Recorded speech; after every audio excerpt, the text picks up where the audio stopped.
Jhala એગ્રીકોન ફર્ટિલાઇઝરમાંથી cells officer તરીકેની ફરજ બજાવું છું। આજે બોરસદ તાલુકાના ઝારોલા ગામે આવેલા છે।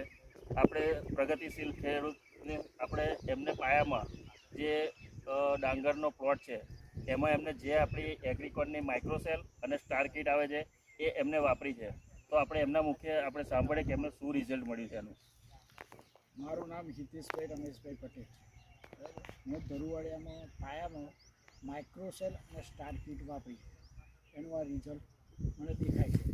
આમાં તમે આટલા ટેમ્પરેચરમાં છોડ પીરો પડ્યો ખરો? બિલકુલ નહીં પડ્યો। અને બીજું કોઈ રાસાયણિક ખાતર તમે આ બીજું કશું રાસાયણિક ખાતર હજુ આપ્યું નથી આપ્યું? તે છતાંય તમને એવું લાગે છે કે જે દર વખત દરુવાળ્યું હોય એના કરતાં પ્લાન્ટ બહુ હેલ્ધી અને એકદમ ગ્રીનરી છે? ગ્રીનરી છે। જે બીજાને પીરું પડે ને ફેરસ નાખે છે, યુરિયા નાખવું પડે એવું ના, આપણે એવું કશું જ નહીં। મેં ગઈ સાલ જે સ્ટાર કીટ મેં માઇક્રોસેલ વાપર્યું એટલે આ સાલ મેં ભલામણ કરી કે ભાઈ આપણે આ સાલે